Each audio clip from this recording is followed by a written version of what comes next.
So it is summer, families. How are you doing? Are you concerned maybe about your child and their communication skills or other skills over the summer? Well, if so, you are in the right place. Thank you so much for joining us today. My name is Crystal Sanford, and I'm the host of our Lunch and Learn series here, sponsored by the Sanford Autism Advocacy Group. And our topic today is supports to avoid that summer slide. I'm so honored to have with me today our guest speaker, the amazing Krista Sisson. Hi, Krista. Hi, how's it going? Good, thank you. And thanks for taking some time away to share with us and share with our families. Yeah, I'm excited. I was mentioning earlier, I just came from Mission Bay. So this is what it looks like if at Tide Speak in the summer. So here we are. I appreciate that. And I appreciate the work that you do with families in the community, supporting communication skills in those naturalistic ways. So thank you. So for those of us, those who are joining us live, thank you again. We're so honored to have you here. And you can always feel free to leave your comments or questions in the comment section, and we'll do our best to answer those live today. Those who may be viewing via Facebook or YouTube. If you are joining us as a recast or you're watching this post afterward, well, thank you as well for joining us. So we love to share always that this is a lunch and learn time where we are talking about topics that are relevant to the neurodiverse community and autism community. If you, though, are in need of legal or medical advice, please do contact a professional in that area. And again, our show is sponsored by Sanford Autism. So, Krista, I know you well. I know that you're an amazing SLP who has transplanted here to San Diego from Tennessee. But I'd love for you to be able to share a little bit more about your story and what led you to become a clinician in the area of speech and language. Okay, well, to go back for that one. So I was an elementary education major in college. So that's kind of where I started. And then I began working at an autism clinic actually in undergrad. And about that time, I met and worked with a lot of amazing families and children with autism. And then I did my student teaching, which is required from an education program. And as I was student teaching, I also found myself gravitating towards those kids in the classroom. I, was interested in their IEPs. I wanted to know what they were learning.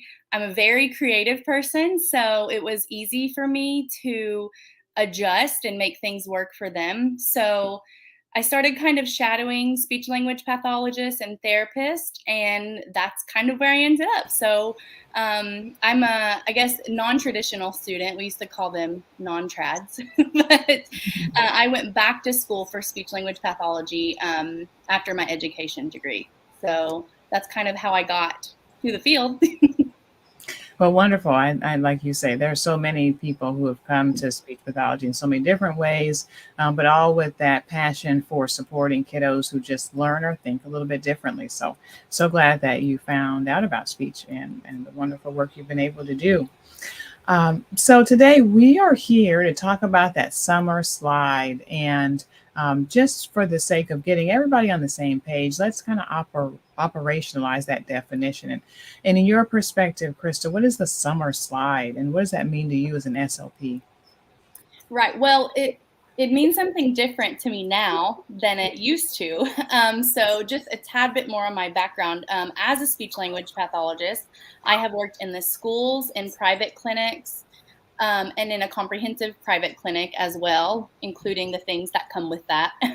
And so when I was a school-based SLP, the summer slide was like this big daunting shadow thing that I remember summer would come up and all I wanted is for kids to not lose progress. I had those data points, they were solid, I had percentages, and I was like, oh, please, over the summer, they met this goal. I don't want to go backwards. Yeah. So that is kind of, I think, what a lot of us think of as the summer slide, losing those data points, losing the progress that they've made all year round. Yeah, for sure. I think as parents, people who are watching, maybe professionals, that's probably kind of the sense that they make out of it as well. That maybe a kid was at a certain place when they finished school, and they have that last progress report, and in wanting to help them at least retain those skills, without sliding backwards. So kind of Mhm. that's our slide. So as a parent too, right? You're a parent as well. Um, what is your concern around the summer? I'm thinking more as a parent perspective. I know as a professional, you think about, oh, I hope they don't go back because I don't want to have to start, teaching those things all over again. But as a parent, can you empathize? What do you feel like parents are dealing with this summer? Yeah, and I see it. My kids are little. You might hear one in a second. So it's not something they haven't really had summer breaks yet, so I haven't experienced it, but I'm able to relate on a parent level to my clients. And, I'm a teacher at heart, so all of them are my kids. That's what I always say. So as a parent, I can see it being just as daunting, as it is on the clinical side, because you see your kid make all of this progress, and all you can think about is, I need the school to see that they can still do this, or I need the school. And with a lot of our neurodivergent kids, the reality is, I just got them into this gen ed classroom. I just took away some supports. I really, really need the school to know that they don't need a one-on-one anymore. It is scary, and it feels like, it looks like a lack of progress just because summer happened. Right. Yeah, for sure. I totally agree. And it makes me think about IEPs, like you said. I mean, at Sanford Autism, that's what we do is support families in the IEP process, although I am still a SLP at heart. And I think about ESY. I mean, that's one of the reasons why they put that in place is to Mhm. help kids to at least sustain what they have. I mean, ESY is definitely not about teaching them new skills, right? We're just trying to keep them where they are and not go back. So, I mean, that's the school's attempt at helping kids who have more needs and keep those skills. But what can parents do? This is the most important part, right? This is what we're here for. So I know you've got some tips for families of things that they can do to help sustain and maybe even see some gains in their kiddos' communication skills. So I'm going to turn it over to you. Right. So this will be no surprise to you, Crystal, because you know how I operate. But at Typepeak, we do things a little bit differently. So what I say might surprise you, but bear with me. I will give you our rationale. So I kind of think in pictures or think in metaphors a lot of the time. And so now when I think about the summer slide, I have adjusted this concept of, instead of it being like, oh, we're going downhill on a data point, excuse me for being cheesy, but it's a water slide now. Like it Oh, is summer fun. okay. So I'll start with telling you the 3 tips that I have. And again, bear with me. Do not exit out of this because I'm not talking about data yet. And then we can kind of go from there. So I and my team, we are sensory and neuro-based therapists. So yes, even as speech therapists, we are sensory-based therapists. So one of the big things, the first one that we want to do over the summer is keep the bodies regulated. So think about that one. We'll keep the bodies regulated. The other thing we want to do is keep our environment language rich. So we'll talk about what that means. Okay. And then the third thing is to practice flexibility. So again, do not turn this off because you're saying my kid has autism. This is what I love. This is what I do. So I know your kid, and I understand. So those are the 3 big areas that I kind of want to touch on for the summer slide. Awesome. Well, let's dive into the first one. I mean, I think that's super important. Yes, and so I wanna say a little disclaimer here too. If you do not have a provider, specifically, I defer to my occupational therapist for this. I use them for every aspect of sensory because that is their specialty. Check with your OT. How can we keep their bodies regulated? So, we know in the neuroscience that if we don't feel good, then we can't learn. And I'm happy to talk with you more about that. But Try different ways to keep the bodies regulated. You're at home now, or the kids are at home, or they're in some summer program. Try some different things. See what they like: yoga, stretching, maybe trying some exercises, some heavy work activities, pushing things, pulling things. One of my favorite things to do is to build an obstacle course out of materials you have around the house. This is pushing it a little, but you can take the mattress off of the bed, use pillows, play the floor is lava. So Mhm. that's one way to just explore the bodies and see what makes them regulated and calm. I love that because it's important. It's so important. And if we think about it, like if we as an adult don't have that cup of coffee or tea or whatever it is that we Right use here. to regulate, right? Like, how are we going to be able to engage? So, much more so, even our kiddos who are neurodiverse need something. Who knows? Your kiddo to kind of help support them. So, helping them with natural ways too, just like having fun, throwing things. If your kid is a sensory seeker, then stuff to climb on is amazing, right? If they're a little more sensory sensitive, then there's other things you can do as you kind of learn what works for your kiddo. But I love that, and I love because it's free, it's cheap. I love it. Yes, and I am all about free and cheap. That is my life motto. So, and I'll help you figure it out. My other quick soapbox is you don't have to spend hundreds of dollars on the sensory swings or the gym equipment. You Mhm. have more than you think you do in your house. So Wow. that's Oh my just god. want to touch on that. Yeah, that's a whole nother episode. Yeah, right. Okay, let's hear point number two. We got point number Yes. one, which is keeping the body regulated, parents. So if you're taking notes, that was number one. And again, for those who are just joining us, thanks again. We are here for our Lunch and Learn. Our topic is supports to avoid the summer slide. Our show is sponsored by Sanford Autism, where we help you advocate for the education your child deserves through the IEP process. So again, our great specialist is Krista Sisson, and she is telling us 3 tips. Our first one is keeping our kiddos' bodies regulated. What's number two? Yes, this is a quick one because I feel like if your kid has had speech, you've heard it from your therapist. Keep it language rich. Yeah, keep it language rich. Make comments, ask questions. Mhm. The way you can keep language rich is, do real field trips. Go do things, especially if you live in San Diego. There are so many free things to do.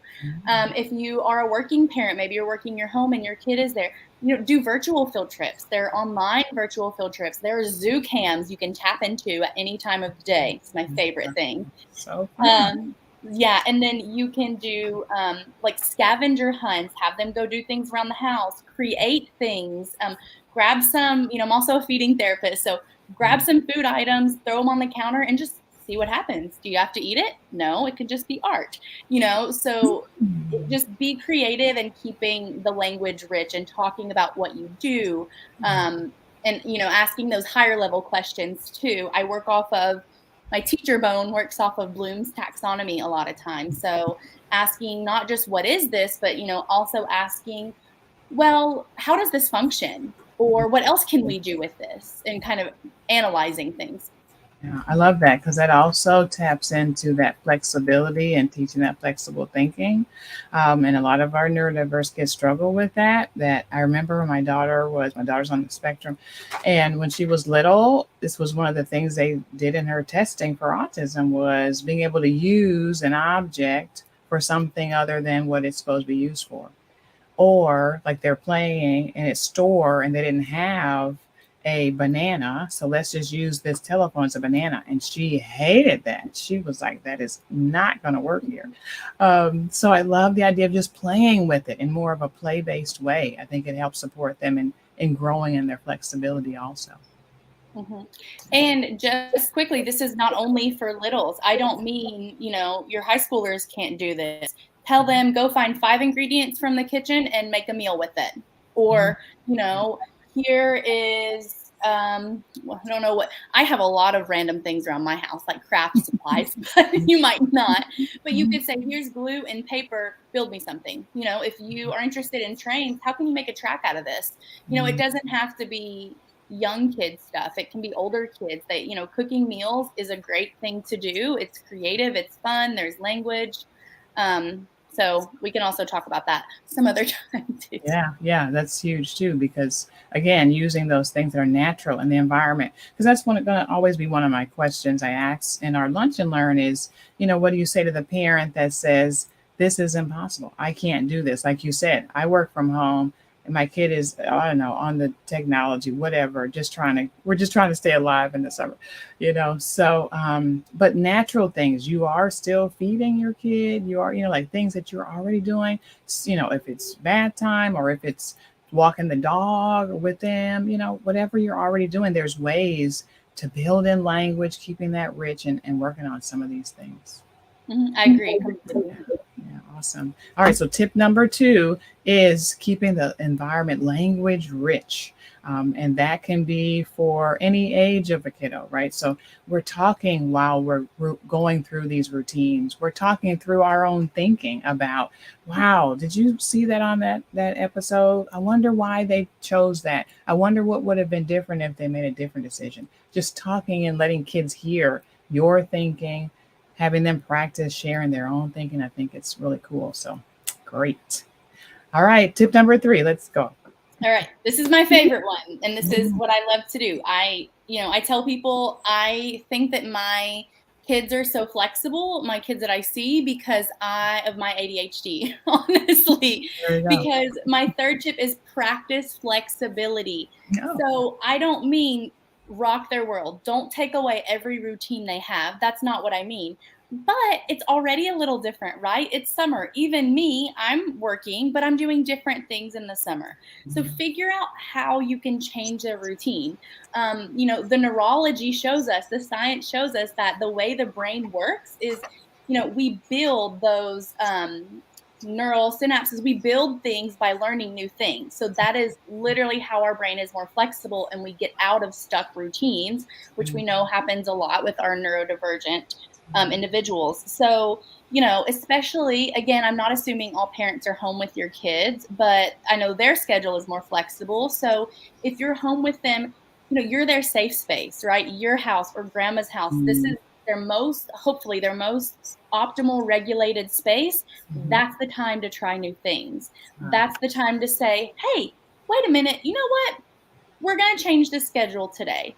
And just baby steps. Yeah. Again, I'm here to help, but it doesn't have to be drastic, but just starting to change things a little bit will help. We call it brain stretching. I say, we're going to stretch your brain today is what I tell the kids. And that will help them when that generalizes, right? So when they go back to school and there's a fire drill, they're like, oh, whoa, okay. Oh, this is different. I can handle this. I've done this before. I'm flexible. Wow, I love it. That again, practicing that flexibility, that's awesome. And so, an example of what that looks like, because there is that family that's going to say, when something is not the same, my kid melts down for an hour. I cannot be flexible. What do you say for that? What are tips for that family? Right. And I know this is something that you have experienced, yourself too, as an autism parent. Like I said, small changes. So I always say, have the support of a sensory therapist when you do this. When you talk to your OT knows your kid and you know your kid best. So let's say that you don't use visual schedules. I have a great example because I have a neurotypical that we know of, 3.5-year-old, and I just had a baby. She's 3 months. And that is dysregulating for any kid. And, he's typically pretty flexible. We do a lot of different things, but it was really, really hard when we first had her. So, the speech therapist that I am, I whipped out the visual schedule. And every morning before we went to school, his daycare, we went through the schedule and we did it together and we talked about it. And then, we would say, okay, when we get home, this is our nighttime schedule. And we talked about it and, have that consistent routine that you do. But then maybe, in the morning, if you're going to do something different in the afternoon, say, hey, talk about it with the visual.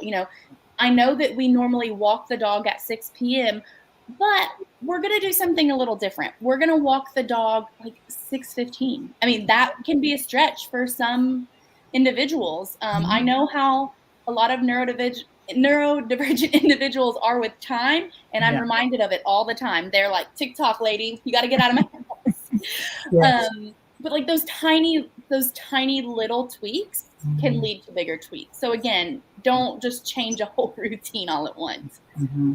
I love that. I mean, even now, like I said, my daughter, she's 12 now, but even now, because she has the capacity, we can kind of talk through things, is I still need to share when something's going to be different, right? So even today, when I pick you up from summer school, we're going to go do this. And that gives her time to say, oh, well, I don't like that. Why? Ask all the questions. And normally, after about 5 or 10 minutes, she'll come back and say, okay, this is going to be good. She can talk herself through and she can grow in that flexibility because she was just giving a little bit of heads up. You can't always do that. Life happens. Sometimes you just can't, and something new happens. But when you've done these kind of scheduled flexibility brain stretches, it's going to make those other times a little easier. That's just what we've seen. So right. Well, and I was going to say also want to normalize that, right? Yeah. Change in routine. Again, my personality, I'm pretty flexible with routine. That's just because I'm a chaotic human. But my partner is not like that. And, he would prefer a warning if we're going to change up the routine. Yeah. And that's completely normal. How many times have you been running late for work and you're frazzled and, you can't, you're dysregulated. That frazzle feeling that you get when too much is happening or something changes last minute. Here's a good one. We all know this as parents, your babysitter cancels. That is, especially when you have to go to work. Yeah. That feeling that you feel, that heart beating fast, breathing, stressed out feeling is dysregulation. Yeah. So that's what our neurodivergent kids feel. And so I just want to normalize that. That's not like a autistic or a neurodivergent thing. That is just how we are as humans. And it's just teaching them to work through it. Yeah. I love that. Thank you for sharing that example as well. So I think that you've already answered my question is, what do you say to the parent who says, I can't do these things? I think you've given us some tips of ways that it, can be practical, that you can keep them regulated and keep the environment language rich and practice flexibility. Any other tips for the family who might be struggling in any of these areas? It's so individual dependent. I'm saying reach out to me anytime. We do free consults. So I'm happy to brainstorm, some things with you. I just had one more thing I wanted to say is this doesn't mean to toss their goals for the summer. That's not exactly what I'm saying. Build in these language rich things. And you can build their goals into that. Again, their current therapist can help. I'm happy to help. Crystal knows how to do this as well. You can use those IEP goals and apply them to real life. So that's not saying, they should just toss it and, be on the TV or the iPad all summer, but you can work those goals into these big 3 things. And again, working on flexibility and keeping the bodies regulated, especially, will just get them ready for learning. It's getting them ready for the new school year. Ooh, I like that. Mm-hmm. So it's not such a big shock to their system, when school starts again. I can just think about a way recently, like we're planning this road trip and, my daughter is into certain things that she has some preferred interests, and we were able to tie that in and use that. Well, then you go find out what's the temperature going to be in these different places, because that's something she's so interested in is weather. And researchers, let's talk about this. And so we were able to tie in some of the language things and goals into preparing for the road trip. And so it's a real life thing. And it, because sometimes I just say that because sometimes when you practice things out of context, and we're surprised at why the kid isn't transferring, generalizing. So it's like using those goals, but putting it in a way that's meaningful to the child. Like my daughter is super stoked about this road trip. And so it was a great natural opportunity to practice some of the things she needs to work on. So I know parents, or whatever they're doing, you're taking them to the park or a play date or whatever, in the backyard making s'mores. There's ways to tie in some of those things to those naturally motivating, fun activities. Yeah. And I was going to say, as humans, we don't learn on an island, right? Our brain is meant to generalize. I know generalization is something we talk about as, clinically a lot. They're not generalizing. Well, we do, like, as we are not in silos. So, part of my practice is we're in homes and in communities, and Mhm. it's not like their school goals are over here in a silo, and then like we have community goal. We might have community-based goals, but for example, we're at the Bay all day today. All my kids, or most of my kids from my caseload, are coming to the Bay. They were all invited. We are taking data and we are working on every single one of their goals they have, and those goals were written in their home or in the school. It's just a different way to do it. Yeah, that's so great. That's so great and so fun, and so I'm sure helps with the buy-in. Because who wouldn't want to have fun? At the Bay for the kiddos who are coming, and that works for them. So they're already invested, and so while you're there, let's work on some of those same things. Yeah. Well, I will say, surprisingly enough, because I know some parents are probably thinking this too, a lot of kids are not about it at first. No, you come to my home on Tuesdays at 3 o'clock. Okay. Where are you, and why are we coming here? Why am I seeing you on a Thursday? It's almost like a teacher. Like, I should not see my teacher outside of school. Interesting. And I have a lot of kids that are afraid of the water, afraid of the paddleboard. The life jacket is too much. So like the skills that come with just like being at the Bay is phenomenal. And the same when we're in parks or laser tag or cooking somewhere. It's really awesome. It's my favorite thing. Yeah, yeah, taking those skills out into the real world where our kids are right. Like that's so great that you guys do that. So, what I would love to end off on is a success story, if you have one, about a family that you've been serving this summer or maybe in a past summer. Oh, this is good. Well, again, since I started this model and taking kids out of their comfort zone, parents out of their comfort zone, there Mhm. are so many. But I will say I call him my baby. I've had him since he was 4. Mhm. The first time I told him, he is autistic and he's 7 now. The first time I mentioned to him that we're going to go paddleboarding at the beach, he was like, "Oh, the beach," but I'm not. No paddleboarding here. He's a speaking autistic kid, and I was like, "Okay." And then so I was like, "We're at the beach, and he's playing in the sand, chasing birds." And I just go and I sit on the paddleboard, and I was like, "I'm gonna take it out." He's like, "Do not do that. You're not taking that thing out. Nobody is taking it out." And it took baby steps for, I think it was an hour and a half before he was able to sit on the paddleboard in the shallow end and just kind of move. Mhm. And that was a couple years ago. And last summer he came to a group, boom, he was out of there. This year, hey, you want to go on the paddleboard? First, like, he's ready to go. He's totally fine. So it's just that shows that generalization piece, right? Like, Mhm. just because he was nervous about it doesn't mean it's not something that we can't slowly work through and get used to. Wow, So that's great. Yeah, that totally ties to your tip number 3, and that practicing flexibility, giving him that space. Yeah, it takes time. That's okay. But look where you are now, a few it's years later. yeah, it's, you can give them space and time, but still have an Yeah. expectation, right? Like, or not even an expectation, just like confidence. Like, that's what I said. I know you can do this. We had visual supports. These are the steps it takes to get there. I Mhm. know you can do it, but when you're ready is Yeah. pretty much how it works. So good. All right. Well, Krista, this has been amazing. We've had our 3 tips here about tips and supports to avoid the summer slide, keeping kids' bodies regulated, keeping that language and rich environment, and then practicing flexibility.